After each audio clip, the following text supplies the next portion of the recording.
even when we're in our 60s or more, and we're trying to dispense this unsolicited advice to our children, right?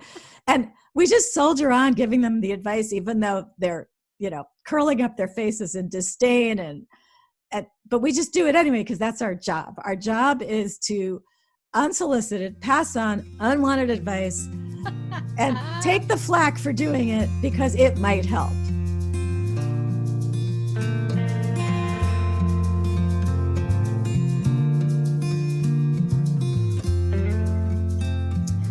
Welcome to Zestful Aging, where I interview thoughtful, inspiring, and influential guests who are making their mark on the world and contributing to the common good.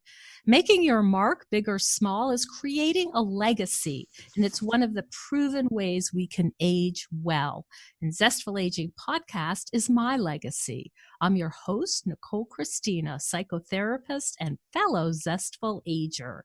And our music is courtesy of Judy Banker, another lovely Zestful Ager. She was a previous guest on the podcast. Find out more about her at zestfulaging.com.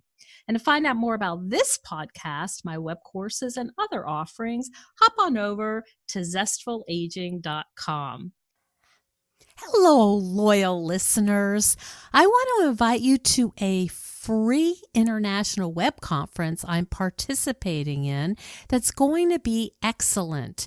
It's the Envisage 2020 web conference on challenging ageism towards women. Join us November 14th from 10 a.m. to 3 p.m. Eastern Standard Time for the intergenerational conversations on many topics having to do with aging and ageism. We're going to explore how to be anti-ageist and age-inclusive in our own lives.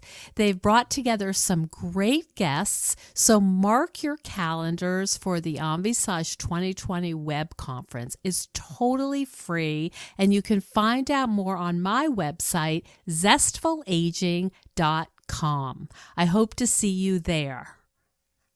Well, as usual, I've got my little loyal Jack Russell Sparky right by my side. He's taking his morning nap. So let's begin. I'm really excited about our interview today. We're going to be talking about something that I think is a little more upbeat and joyful than of late, because we all need some inspiration and to be uplifted right now. We'll be speaking with Amy Newmark, and she's the best-selling author, editor-in-chief, and publisher of the Chicken Soup for the Soul book series. Since 2008, she's published more than 170 new books, most of them national bestsellers in the U.S. and Canada. Amy loves to collect stories. She's traveled through Brazil's impoverished Northeast region, collecting stories from regular people. And she's delighted to have come full circle in her writing career, from collecting stories from the people in Brazil as a 20-year-old to 3 decades later, collecting stories from the people for Chicken Soup for the Soul. And Amy's also the author of Simply Happy, a crash course in Chicken Soup for the Soul advice and wisdom that's filled with easy to implement practical tips for enjoying a better life. Welcome to the program, Amy. Thanks for having me on. I love this topic, as you obviously know, since we have a new book out about it. That's right. And we're going to get to that and talk all about Chicken Soup for the Soul and Age is Just a Number. But I want to start with your trip as a college student to Brazil, collecting stories from folks who you call regular people, just people who are not, fancy necessarily with degrees and advice columnists, but they were just people in Brazil that you interviewed. Tell me a little bit about that experience. So I majored in Portuguese in college, which sounds quite random. But what happened was, when I was going off to do my interviews for college, I loved foreign languages. Senior year of high school, I took English, German, French, and Latin. Right. And that was it. I was done with math and science. I mean, I wasn't bad at math. I actually kind of liked math, but I was done. And my father had taken me to visit Brazil a couple of times. And he said to me, the way you could differentiate yourself in your college interviews is say that you love languages and you want to major in Portuguese. So I used that line, which made me stand out in the interviews, and got into Harvard. And then freshman year took Portuguese, and then thought, this is actually pretty good. I like Portuguese. And so I did major in Portuguese, but I was the only person at Harvard majoring in Portuguese. And I had 2 professors. But even so, there weren't enough courses for me to create a concentration in Portuguese. And so even though Harvard frowned upon study abroad, I had to go up to this meeting with the deans. It was like, I don't know, getting a papal edict or something. And I was given permission to go abroad, which seems so crazy. Everybody knows going abroad is great for college students. But I had to get special permission, went to Brazil, and then there discovered a form of literature that was printed on little crude booklets that were then hung on strings in the little marketplaces, these outdoor marketplaces. And they were sold mainly to people with less money. And they were the people's literature. They couldn't afford real books at real bookstores. They got these cheap little, they kind of like run-off machines, folded crudely. Like leaflety type kind of? Yeah, they were like leaflets, and they were called folhetos de cordero because they were folios, pamphlets that were hung up on strings, cordero. So it turned out there was also a chanted rhyming form of this literature. And there were these singers who would get together and do like sing-offs against each other at competitions. So I was studying the literature that was printed, and I was also studying the cantadores, the singers. And so I traveled all over Northeast Brazil, interviewing the singers who were quite famous, and also interviewing the vendors of these little pamphlets, the printers of them, everybody involved in this industry. And I wrote my thesis about that. So I learned a really good technique for interviewing people as I traveled around. And when I say the Northeast of Brazil, I mean, it was so impoverished. Like I was staying in hotels for $5 a night where there were like these cockroaches 6 inches long in front of my face in these little showers. I stayed in a hotel that pilgrims stayed in who had like walked 500 miles with a cross on their back to go to this holy town that I was in.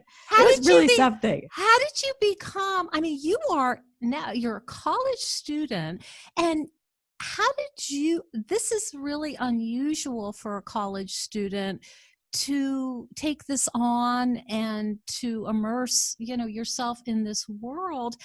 How did you become this girl? It was just kind of crazy. I mean, I was 20 years old. I had blonde hair down to my waist, blue eyes. I'm in the Northeast of Brazil where they've never seen anybody with fair skin. They thought that maybe I was from Rio. That was the farthest away they could imagine somebody would have come from. And I mean, I remember going into one town where I was standing there and, I'm even though I thought I had a tan, I was actually very pale. And And you. I had the blonde hair down to my waist and the blue eyes. And I was standing in this public square, and about 50 women and children surrounded me in a circle, just staring at me. And then like one of the kids or one of the women would get up her courage and would run towards me and like touch my hair or touch my skin and then giggle and then run back into the circle. And I just started like experimenting. So I like took 3 steps forward and the whole circle moved with me. I took 3 steps back. The whole circle moved with me. It was so weird. You were a novelty. I was a total novelty. Every place I went, the editor-in-chief of the local newspaper would find me and interview me. And then I'd have like a front cover article with pictures of me. And I was the pesquisadora americana, the American researcher. And so everywhere I went, I created, I guess, like a tempest. People were putting on the song contest just for me, and then they were composing songs about me. And I still have it all from my thesis. I have this huge collection of the folhetos, and I have the tapes of the singing, and I transcribed a lot of the songs, and I became fluent in Portuguese in order to do this. But anyway, one of the things that I did, I pretty much learned how to do interviews at that time. And it's really cool because one of the questions I asked people to really bring out their innermost passions and dreams was, I said to them, what would you do if you won the lottery? Because the lottery was a really big deal among these impoverished people in Northeast Brazil. And it was really interesting because at Chicken Soup for the Soul, maybe 5 or 10 years ago, we published a story where a woman was talking to her brother about how unhappy she was about her job, and she was bored and she didn't like being in finance, even though she was making good money. And he stopped her and he said, what would you do if you won the lottery? And she said, well, I would chuck this all, quit my job, and move to Italy. And he said, you don't have to win the lottery to do that. And so it was an epiphany for her. And she quit her job after she had saved up money for 6 months. She literally put her credit cards in the freezer, which I didn't realize people actually did that, but she did. And she moved to Italy. And the lesson to me was, you should always live your life based on what would you do if you won the lottery. Go do that anyway. Just do whatever it takes to do what you would have done if you won the lottery anyway. And so I read her story for a Chicken Soup for the Soul book, loved it, and all of a sudden remembered, 40 years earlier, traveling around Brazil and asking this question of people. And it was a real lesson for me that this is an attitude that should pervade our books. And it's very much a part of this new book, Chicken Soup for the Soul, Age is Just a Number, because basically we should all be doing everything as if we were doing what our passions are and what we would be freed to do if we won the lottery. And what I love about this is that you have walked that walk. You took risks. You went to Brazil. You didn't know exactly how it was going to go. And you were courageous enough to say, this is what I'm interested in. I want to learn more about it. Let me see what happens. I'm going to show up. So you have really done this, this walk where this is important to me, and I'm going to do it even though it's kind of scary. I learned some other really good life lessons. I mean, I know there was the book about everything I learned at kindergarten, but I think everything I probably learned when I was 20 and doing this crazy thing in Brazil, because I was all alone. There were no cell phones. There was no internet. Nobody knew where I was. And I had gold rings on every finger. And there I am traveling around this poor area where when people got married, they took a paper clip and made it into a wedding ring. I mean, nobody had the money even for a silver ring. And they would look at the gold rings and I would just say, oh, they're fake, And I somehow was in this cloud of safety where I traveled all around the northeast of Brazil on a bus at age 20, glaringly, obviously, on my own and different. And it all worked out. But one thing I learned from it also is the value of not having to plan everything.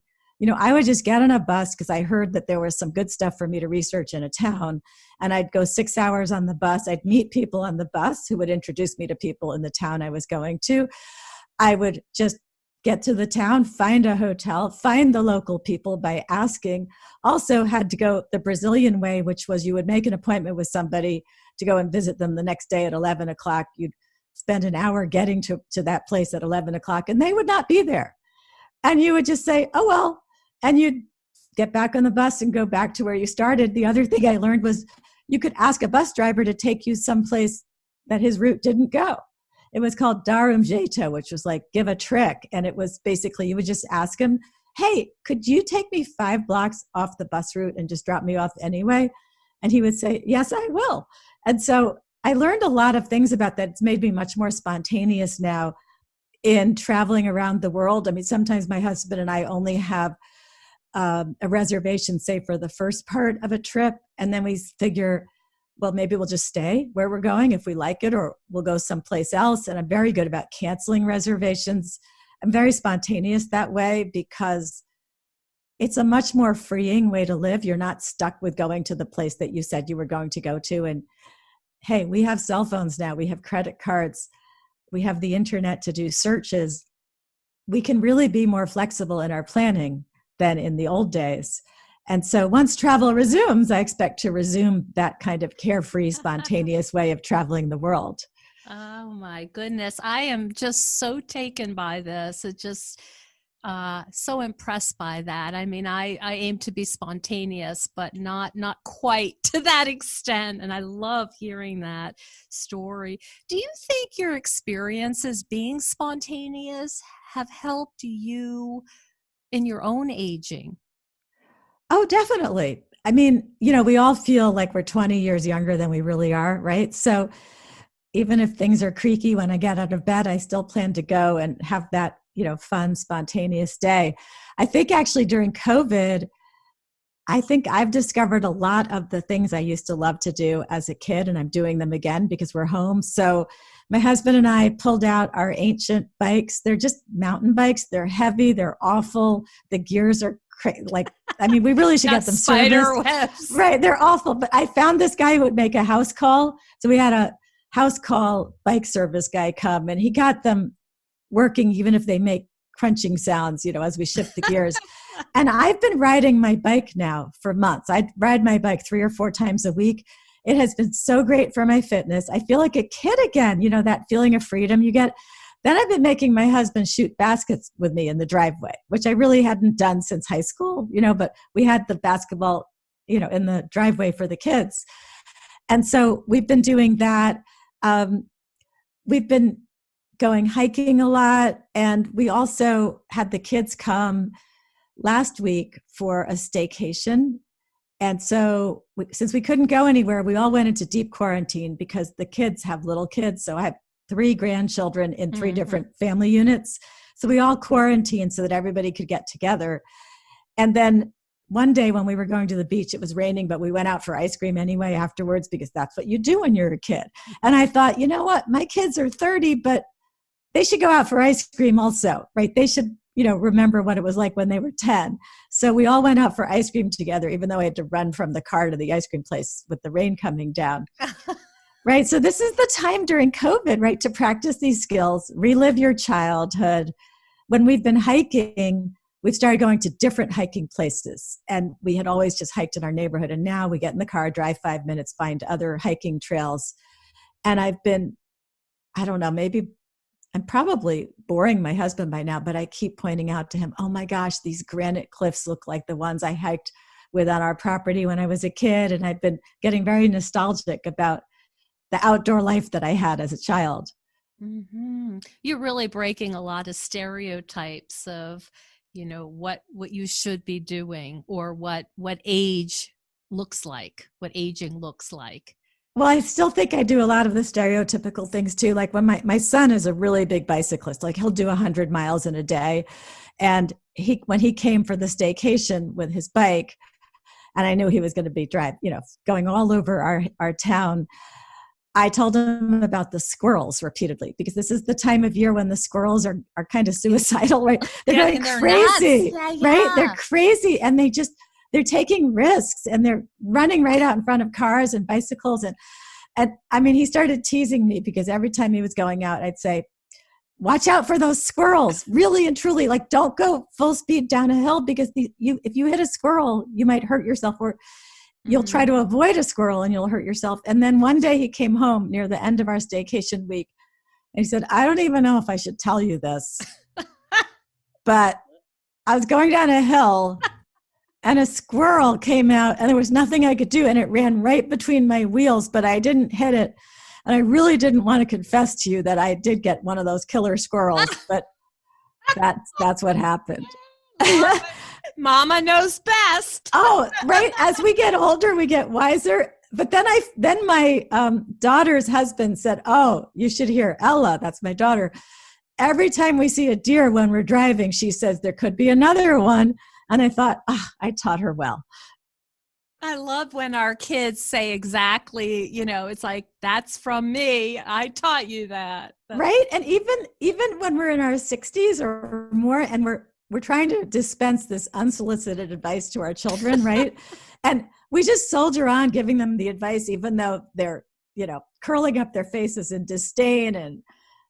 But we just do it anyway, because that's our job. Our job is to unsolicited, pass on unwanted advice and take the flack for doing it because it might help. I love that. Hello, everyone. I wanted to tell you about a product I've been using lately for aches and pains that's really helped me, and I've been singing it from the rooftops. Some of you may already have discovered the benefits of using CBD. I have found it to be a game changer for my creaky joints. I'm a tennis player and I have 3 dogs, and being active is really important to me, and we know how important it is in aging well. But at age 59, my joints can be a bit stiff, especially in my knees. And this stuff has really helped, so I don't have to wear a knee brace anymore, which really wasn't such a good look. I've done my research, and it's very important to get the highest quality ingredients. There's a lot of junk on the market, so you have to make sure the product is tested by a third-party lab at the very least. My favorite company is called Prose, Proze, and they have several products that are formulated for specific problems, including sleep and mental focus. Lately, I've been using the performance gum called Yippies and the Nods, which helps me sleep and tastes very cinnamony. If you go to their website, prose.com, and enter the coupon code ZESTFUL, you're going to get 15% off.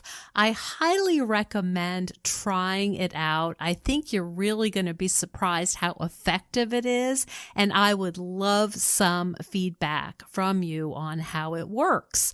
Again, the website Prose, Proze.com. Coupon code is ZESTFUL. Thank you. Now back to the show. Now, I'm wondering, you have so many books, more than 170 new books, but this one on aging is the new one coming out in first part of November. Is this particularly meaningful for you? Age is just a number? It certainly is. And actually for my whole editing team, because my whole team is age 50 and up.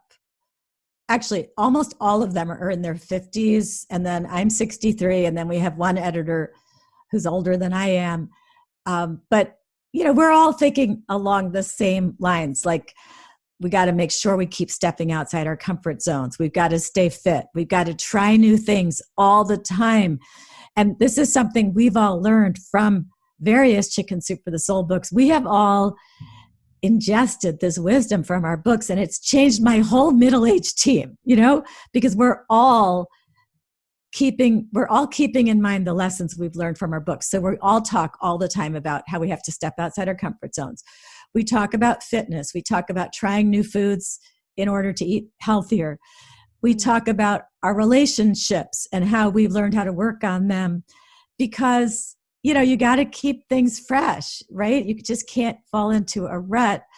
And we also talk about how less is more and how we have to clean out our houses, because isn't that such a universal theme as we get older? And we all feel this, it's not just like a physical weight, it's this emotional weight of having all this stuff. So one of the youngest people on our team is doing something amazing. She just sold her house in the suburbs of a major city because, now all the millennials have finally realized they want to live in the suburbs. So you could sell a house in the suburbs really easily because of COVID. Mm-hmm. But then she realized she didn't want to keep living in her same town.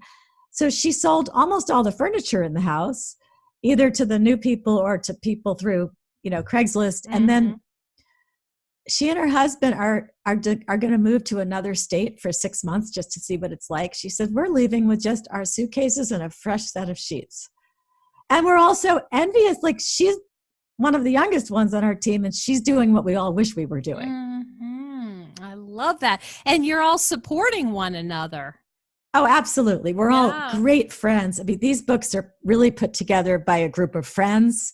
And we end up feeling like we're friends with the people who write the stories for us, and friends with our readers who write to us and we write back. I know this sounds really corny, and probably, big impersonal companies say the same thing, but we really are like a family at Chicken Soup for the Soul. It's a family-owned business. My husband and I feel this personal responsibility. Like when COVID started, we said, we're not going to let anybody go. We're going to make payroll every week. This is very, very important to us.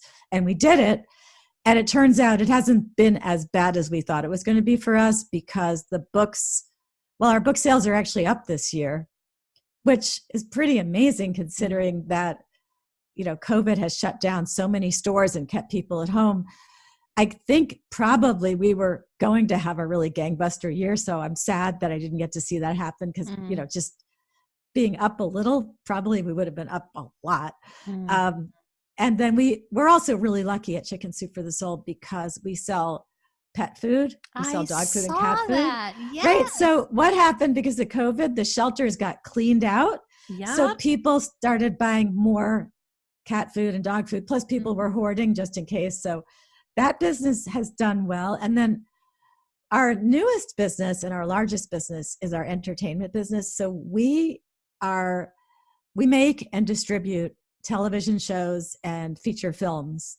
And we have a very large business called Crackle, which is a joint venture with Sony. And it's, how you have Netflix and Amazon and Hulu and those paid services, but then there's free streaming services also. So if you're moving, you probably don't go and get cable again when you move. You switch to streaming. So Crackle gives you all kinds of great television shows and feature films, some of which are very new feature films. And you just watch a few ads each hour, just like you would on network TV, although we have way fewer ads. So that business has been really good during COVID. So we've been okay, which has been quite a relief for us, because as a family-run company, it all fell on us to do this. And so we've been able to keep going, and I wouldn't say prosper because it is during the pandemic, but we've been doing fine. And it sounds like you really want to let people know Chicken Soup for the Soul is a family business. There's a lot of camaraderie, and not to sound terribly corny, but there's a lot of love put into this. And I'm also curious how you get your stories. So the way we get our stories is that people really want to be published in a Chicken Soup for the Soul book. It's a really big deal because we get thousands of submissions for each book, and we only have 101 slots. So when people do get into our books, they often have stories written about them in their local newspapers. They're interviewed on their local radio stations. Wow. They go on, the morning news, on local television shows. And we post on our website, chickensoup.com, the topics we're working on. If you go to chickensoup.com and you scroll down to the bottom of the homepage, you'll find submit your story as something you could click on. And then you'll see all the topics we're working on. And then there's a form you fill out, and it's very easy to submit a story. And we even have a section where we give all of our writing guidelines. Although the best way to know what to write for us is just read any Chicken Soup for the Soul book, and that will give you a sense of what we look for. So we also send an email out to about 7,000 writers whose email addresses we have who have written for us in the past, because we've been in business 27 years. So I'd say at least 10,000 people have been published by us, and we've never counted, but it's probably even more than that. Including so that's how people, including Joan London. Oh yeah, I know, and I know she's been on your podcast, and she and I used to actually live next door to each other. So that's how we met. We met. We were both going through divorces at the same time. I actually got some really great advice from her at that time, because she's always a great person to give advice, right? Yeah. Right. And then I got a lot of great advice from her much later in my life when my parents were aging and I was starting to take care of them. And she and I made a book together called Chicken Soup for the Soul, Family Caregivers. And I used so much of the knowledge from that book in getting my parents to sign new wills, getting my father to let me and my brother be on his, bank statements, beyond his checking account, beyond his brokerage statements. And then I used all of that advice when my mother died and my father needed to be moved into assisted living and then into a dementia unit. He's still with us for a short time, more, I think. He's fading now. He's 91, and didn't age well. You know, I think today people age better because he came from the era when he actually thought that eating a balanced diet was having steak one night, hamburger the next night, roast beef the next night, and lamb chops the next night. And he said to me, I don't eat steak every day. I had hamburger last night. And I said, Dad, it's the same thing. You know, so like, anyway, so he has vascular dementia as a result. He just clogged up everything. But anyway, yeah, she was great.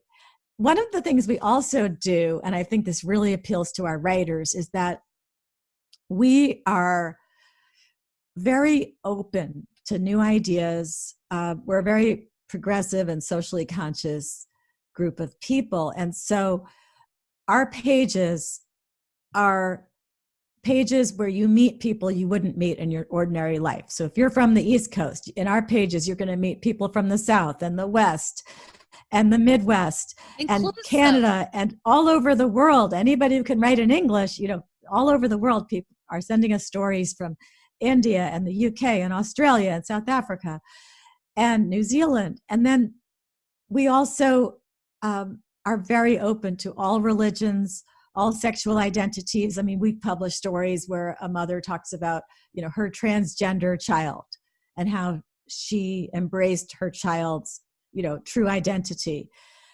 We have moving stories about people embracing it when their children come out to them and their children are so scared to come out to them. And then the parents and the grandparents do the right thing and the children are so relieved. We have stories about people, you know, with all different kinds of religions and belief systems, from, you know, strict Catholics to evangelicals to people who are Jewish, Mormon, Buddhist, you know, Muslim, every kind of religion, atheists, agnostics, whatever the belief system is.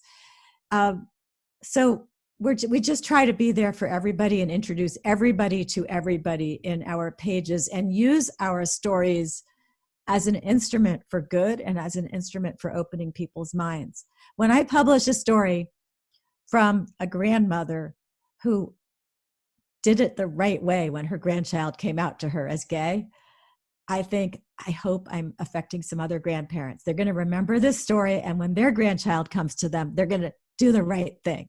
And they're going to make that grandchild feel embraced and loved and accepted. So I really feel like our stories help the world, not just entertaining people and inspiring them, but also showing them how to behave when they come upon these milestone moments themselves. Wow. Really, you're talking about a transformational process, not just like, oh, what a sweet story, listen to this story. It's you're hoping to really affect lives and towards the greater good.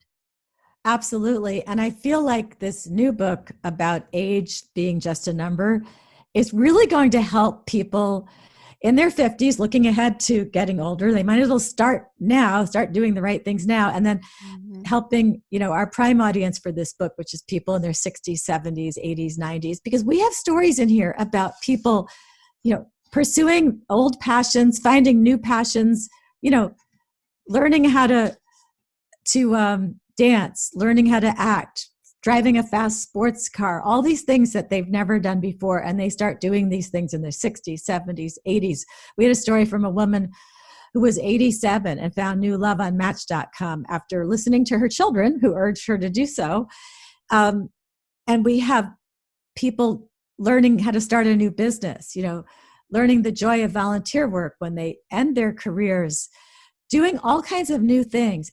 It is so empowering when you do something new. I am such a proponent of stepping outside your comfort zone and trying new things. And so I'd say every one of our books has stories about these. You know, we've done books specifically about stepping outside your comfort zone and saying yes to new things, but we have a lot of that in Age is Just a Number, because it could be something as simple as downloading a new app on your phone and trying to use it. It could be something as simple as watching a new channel of those 400 channels available to you. Watch one and see what it's about. Or your grandchild's been talking about a certain thing. Go and look at that. It could be, if you're going into a grocery store, going to a different grocery store that has different aisles where you're forced to use your brain to find things, and you see new things that you could try. It's just trying new recipes. I started baking bread, which I know is such a cliched thing to do, right, during COVID. And as I have, so don't worry. My daughter gave me starter, and now I'm like a slave to the starter, right? Yes, I gotta go. Right. Like I'm like, oh my God, it's 10 Time o'clock. To punch it down. And I'm like, all the lights are off downstairs. And then I say to my husband, I forgot to feed the starter. I have to go feed the starter.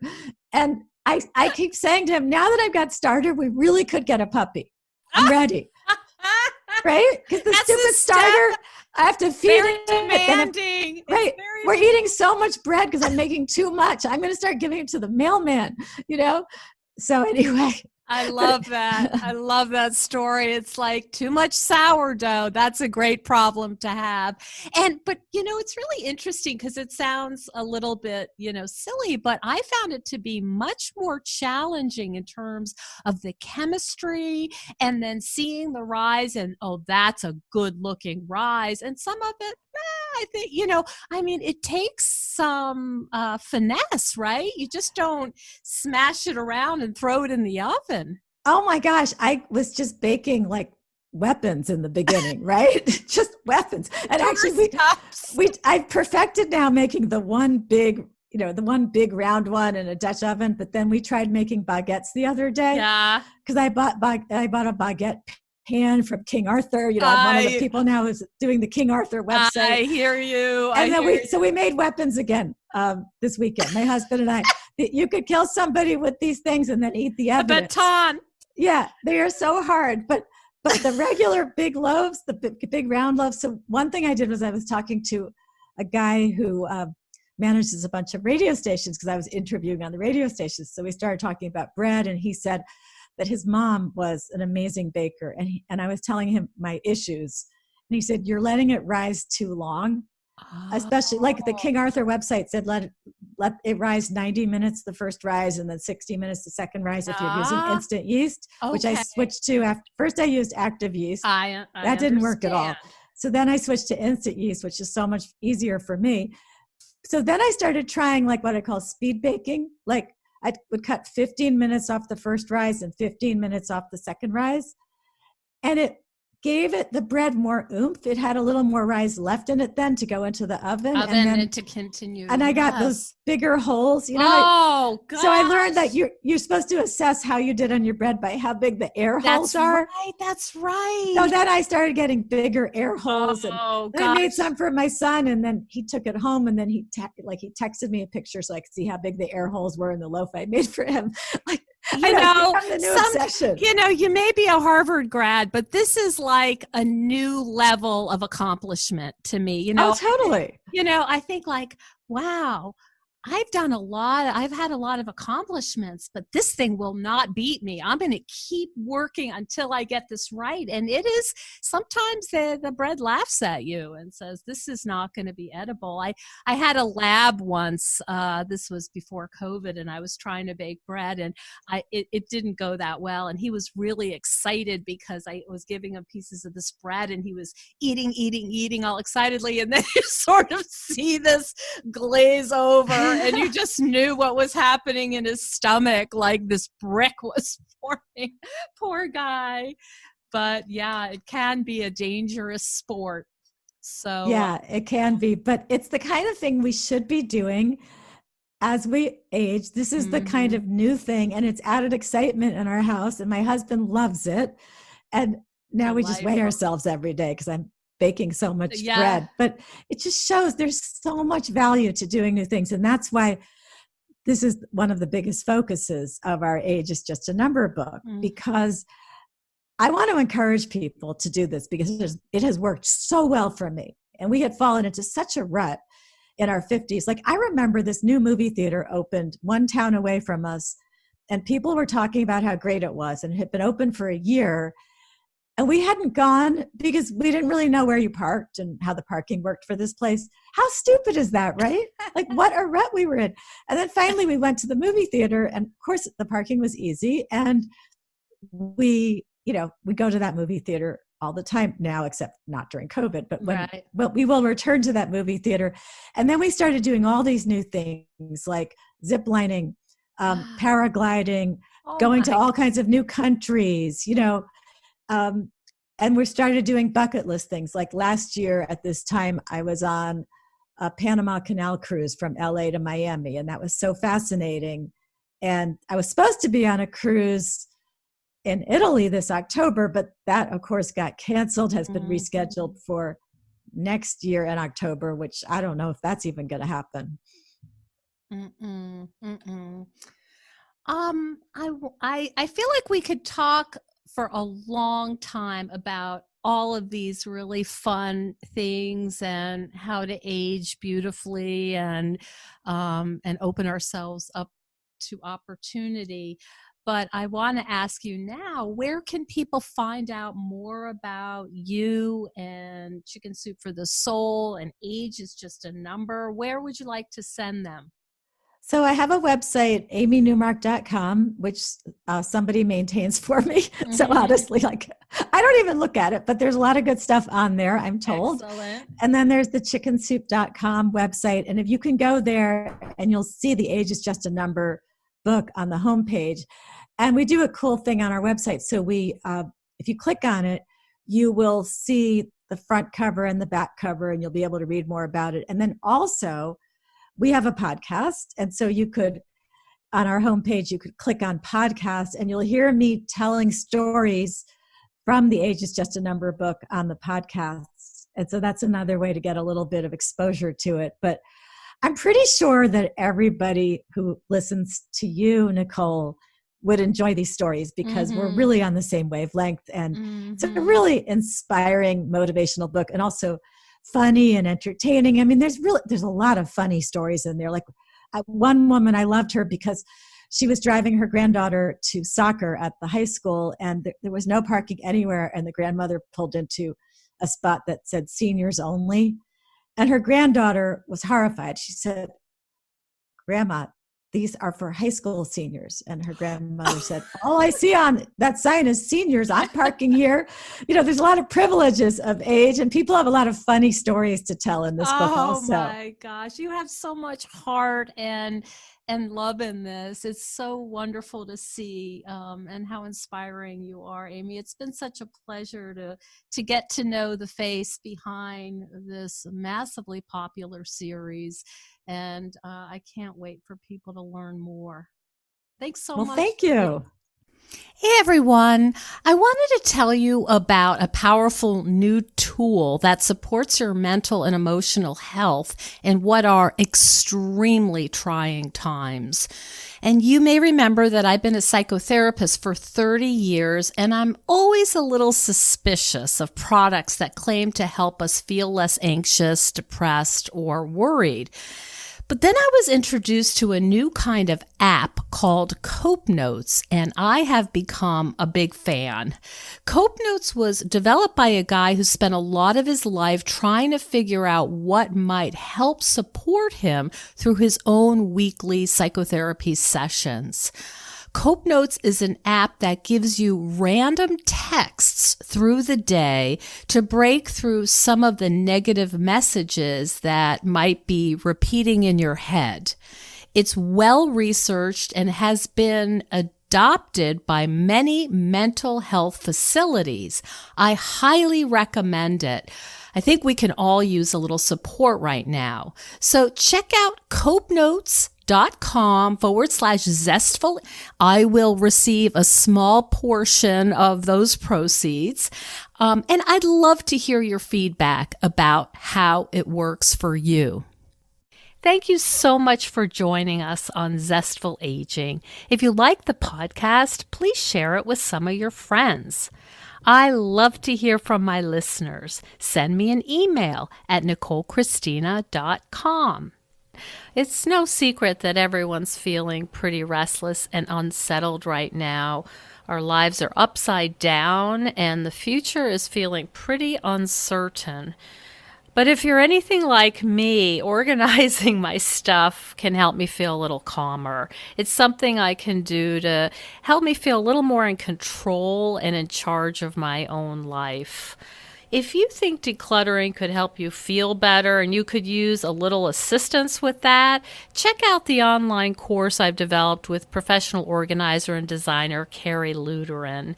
It's called Too Much Stuff. And Too Much Stuff is different from other courses or articles or guidance you may have used up. We give you clear steps to deal with the clutter and the tools to help you face the overwhelming feelings and the emotions that come up when we're going through our clutter. And a lot of those emotions are just feeling anxious or guilty or just basically flooded with a lot of different confusing feelings. The course is really practical, it's realistic, the lessons are short and punchy, and they're really manageable. We're not trying to set you up for some long exploratory, super in-depth, burdensome experience. We want something really helpful for you right now. We all need help with our anxiety, so being surrounded by more calm and less chaos can really help. So now's a good time to clear out the clutter so we can focus on what's really important in our lives. So find out more at zestfulaging.com. You'll see more about this under the web courses tab. If you have any questions, just shoot me an email at zestfulaging@gmail.com. Thanks so much. And stay tuned next week for another interview with a fascinating and inspiring guest.